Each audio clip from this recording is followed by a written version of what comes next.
Poverty is the inability to meet your needs. Not having enough money and not having enough to eat is a symptom of poverty, but it's not the cause. There are political problems and there are social problems and there are still people who go to bed hungry every night, and it means you have to have a lot of tools in your toolkit to actually deal with poverty. Can I make a difference or not? And the answer is always yes. Consider your own life and ask, what are you able to do?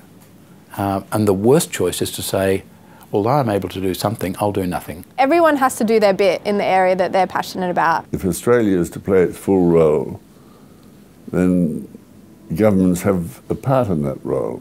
When we support an organisation or a cause, that's not a short-term commitment, that's a long-term commitment, and the only way that we can ensure that we're leading things towards long-term sustainable change is to be there for the long run and to push through those hard times. People need to stop seeing it as being an issue of charity and actually start seeing it as an issue of justice, because I think your mentality towards something changes when you make that switch. Charity is about feeling sorry for others and giving a hand out.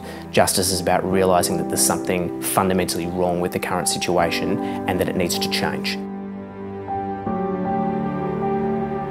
Humanity was once synonymous with mercy, compassion. So how is it that the greatest injustice was caused by humanity? I can't even count to 1 billion, nor can $2 buy me a cup of tea, yet 1.2 billion people live on less than $2 a day. 1 in 3 amongst us don't have access to clean water, and that's not because the water is not there. See, we take here and give there until there is no choice but to sell souls and bodies, life without security. This cycle we can't fix by throwing coins in wishing wells and donation tins, then turning our heads while she keeps living it. It is his reality. This is poverty.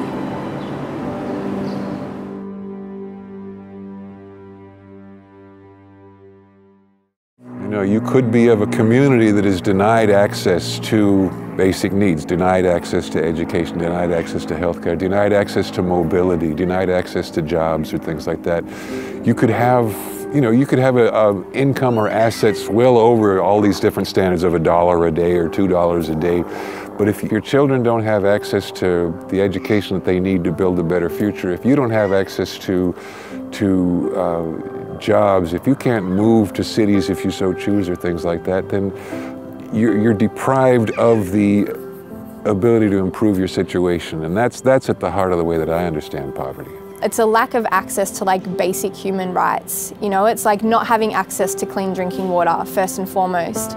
Not having access to education, not having enough food to eat. Like I know a lot of the girls we work with are lucky to get 1 meal a day, where you're literally just scraping by and every day is just a battle for survival. You get sick, but you can't afford to go to a doctor. I think for me that is the definition of poverty, is like your choices are so limited, and it's not because you've done anything, it's not because you're a bad person, it's simply because the birth lottery, that's where you were born, so that's the situation that you were born into and the challenges that you face. It's not just about life circumstances, it's not just about food on the table, often it's about the lack of power. There is this growing, widening gap in relation to inequality, and that's problematic because it means that, if you like, the people who are left behind are often the people who are most disenfranchised. It's not just about people being lifted out of poverty, it's about people having some control over their lives. When we talk about poverty, people always think about a person on the street and what poverty means in relation to money and having enough money. But really there are so many different factors when you talk about poverty. And if you have the opportunity in your life to access and achieve your dreams, that's the opposite of poverty. Poverty is when you have limitations and your dreams can't be achieved. When you have those limitations, really that's my view of what poverty and extreme poverty means. ខ្ញុំឈ្មោះវ៉ាចនាខ្ញុំអាយុ 18 ឆ្នាំ ចំពោះខ្លួនខ្ញុំវិញនៅពីក្មេងខ្ញុំបានរៀនដល់ថ្នាក់ទី 4 ហើយខ្ញុំឈប់រៀនវិញដោយសារគ្រូសាស្ត្រខ្ញុំទីតក្រខ្ញុំចង់រៀនជំនាញគ្រូបង្រៀន The most challenges is poverty. some family need their children to make money for the family. This is then take them from school. You know, once you've actually been to a village in Cambodia and you understand what constraints people are facing there, you know, then you begin to have an understanding of just the complexity of what poverty is and how it manifests. Understanding the problem and its cause, how it arose, and the injustice that caused it, is terribly important. Poverty is such a broad and complex issue, and I think sometimes the concept of poverty can be so overwhelming that it is really difficult to define where you start or how you would even begin to approach that issue. And so I think, you know, when we say we want to end extreme poverty, we're not saying that we're ending inequality and we're solving all of those problems. There are steps that we can build on in the meantime that can mean that we can make progress. And so I think by using the term extreme poverty and looking at things in terms of $1.25 a day, it's a really quantifiable concept, and it's something that we can do a lot about, and it's something that you and I can do a lot about. It's something that we can really make a difference to push and to bring people above that extreme poverty line. No problem is too big. I mean, a problem that's too big just means that we need more people committed to it. I don't think you have to necessarily be someone who commits their life to it, but if you are committed to the belief that there is something wrong and that you think there's a better way to do it, then you can play your part. I think it just doesn't need to be people wearing suits and ties walking through the halls of Parliament. It's got to be people who create a mandate for that to happen.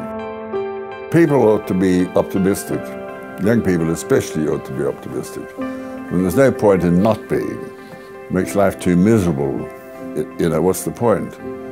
So it's very important to believe that you can make a difference, that you can make it better.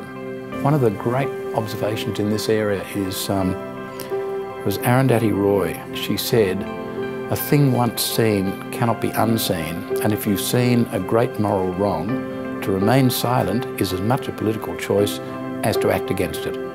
Now, I think that's pretty good, and that tells you we can all choose to do something. And that's really important to me. You know, I've got friends from my footy club, friends from my old work, friends that, you know, I meet out and they say, hey, you know, I'd love to be involved. I never thought I'd be engaged in philanthropy. I never thought I'd play any role until one day I was rich and could donate some money. But hey, I work full time. I can donate a few hours. Do you need help with this? Or do you need help with this?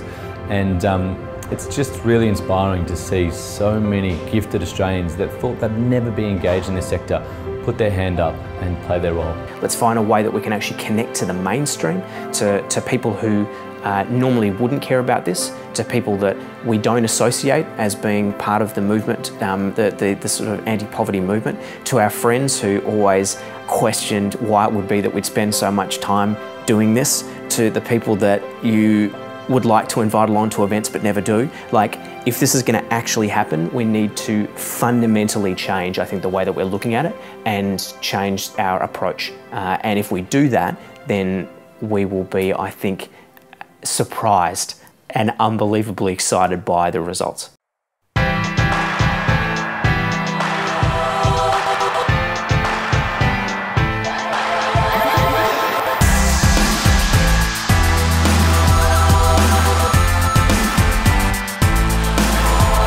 Heard about the Oak Tree Foundation. I called up Hugh and I said, I'm this young guy, I've got this idea to organise this concert to share this message that our generation can end extreme poverty. And I think Hugh was probably the only person in Australia that was crazy enough to let a young guy who was 19 years old, had absolutely no idea what he was doing, try and organise a concert for 15,000 people.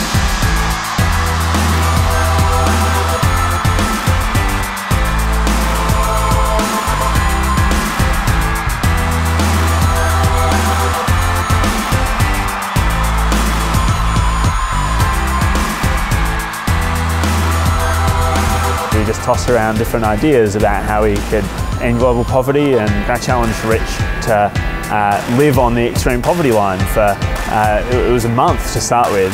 You know, it opened up his eyes and it opened up my eyes, and this very simple experience that couldn't even come close to replicating the real extent of what extreme poverty was like, but really made it personal in a way that it had never been before. We built a website, came up with a name, a concept. We would be so excited if we managed to raise like $200,000. That was our stretch goal.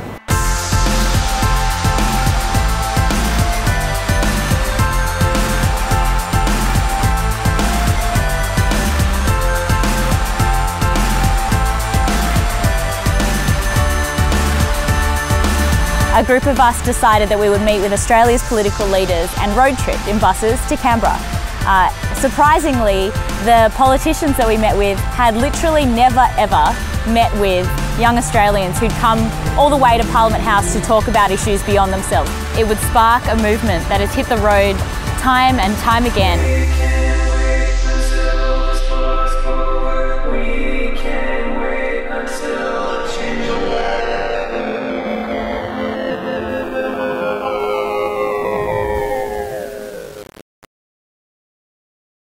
As our political climate moves away from looking at the global context and we start to look inwards and we talk about things like protecting our borders, there is this sense of protectionism. I think we begin to forget that we do have global obligations, and that's something that I think is apparent across the development and the aid sector right now. The recent foreign aid cuts made by the Abbott government don't help efforts.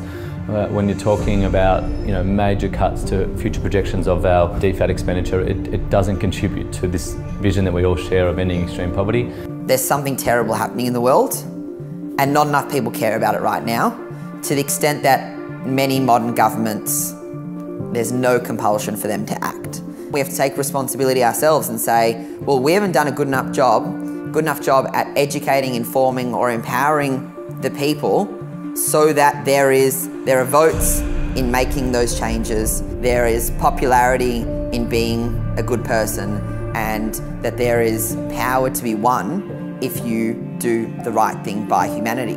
The movement to end extreme poverty needs a shake-up. We've fought for a long time, and this is just kind of part of the struggle. Like, you go through seasons, and sometimes it's darkest before the light. A lot of the time, social justice battles fail because the movement struggles to emerge out of those darker times. It's a long-term job. It's going to take a lot of commitment.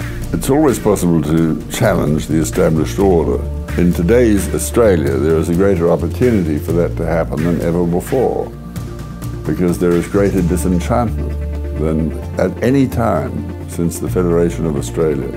The passion for ending extreme poverty hasn't really faded in these movements. These movements are as passionate as ever, but the question is whether these movements are as effective as ever. What we need to make sure that we're doing is we're utilising that passion in a way that's impactful, effective and transformative. Humanity would not let that she was born there and you were born here dictate that she will be smothered by dust, debris, the sweat of strangers while you breathe clean air. Maybe it's not my fault, but maybe it is my problem. Maybe every action taken here can be felt over there. Maybe it is only dirt and water that separates me from him. Maybe us and them doesn't really mean anything. Lately, I've heard humanity is naive, weak. They tell us we can't make a change, but we already have. We see our brothers and sisters rising. Poverty has been halved in the past 20 years. We see women emerging from the ashes they were crushed into, men giving it all for the futures of their families, children running down new streets to infinite possibilities. And their stories are becoming more common as they lift themselves from the crevices of this world's hasty development. The least we could do is offer our hands.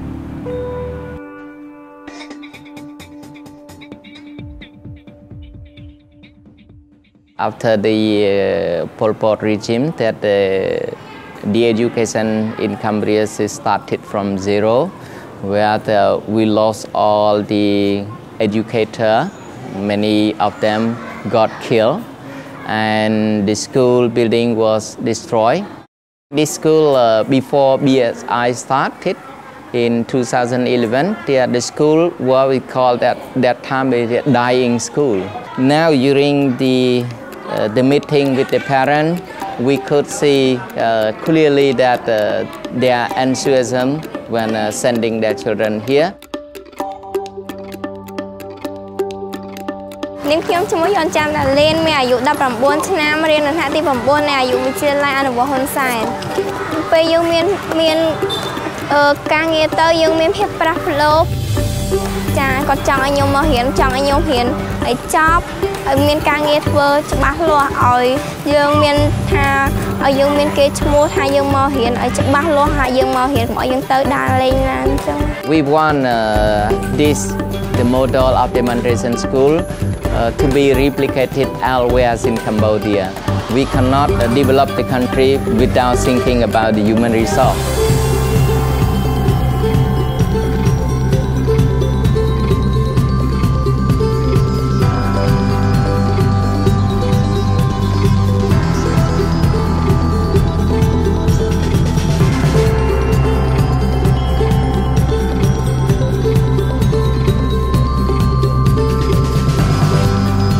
The model of education that CAPE have come up with is just incredibly innovative, and it's something that hasn't happened in the development space in Cambodia before, and I think that's really what has underpinned its success, is that they've looked at the context that they're working in and said, okay, well, we've got a public education system, but there are still areas where we can improve, and we can build a community that supports public education, and we can have people investing, and we can really inspire growth in that area and create greater opportunities for our students. And I think that's really a space where we can say, yeah, if we facilitate those big guesses and those big leaps of faith, then we really can create change.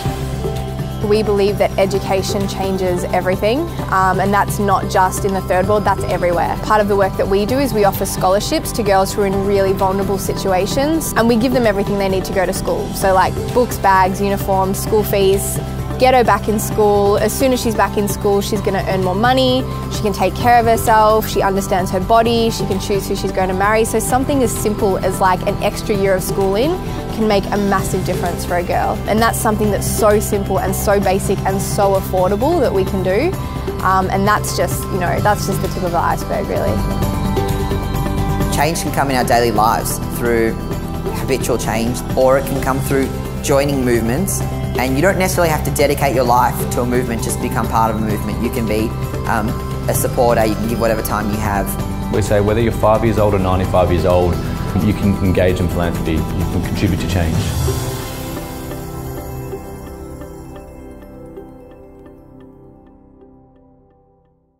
To me, the most important thing really is to have everyone understand that people are intrinsically the same, they intrinsically have the basic sense of values, the things they want for themselves, their families, their communities. That race or colour or religion do not hide basic differences. Other things can hide basic similarities, but if you can get to the heart of the matter, which is what an individual wants for their community, for themselves, for their families, then I think that's going to be very much the same in all countries. As well, we're on the right track, but we need to continue our commitment as a community, and our government as well needs to continue the commitment. I think we're almost there, and we drop the ball. We need to make sure we see this through. We just got to keep reminding people, and you know, I think, you know, I'm a great believer in old-fashioned mobilization. You know, I think marches, getting young people involved, you know, make poverty history, and we just have to keep pounding people, you know, just have to keep making noise about it. We can't give our children or our grandchildren any reason to question me or us or our generation or why we didn't do something when we could. Now is our time. We have the potential, we have the capacity, we have the resources. We do not liberate them. They liberate themselves. We do not guide them down the paths we think best. We just remove the roadblocks that were maintained for our own benefit. Remove the glass on which we build our comfort so that it no longer limits the growth of someone else's seed. Remember that we do not teach them. Instead, we return their tools to learn, for they are strengthened by trials no one could ever deserve, and we are strengthened by privilege no one could ever earn. It may seem like a problem too big, but we know no problem is too big when we combine our strengths and wisdom. We don't stay silent because time and time and time again we see leaders emerge reminding us that the greatest power is in humanity.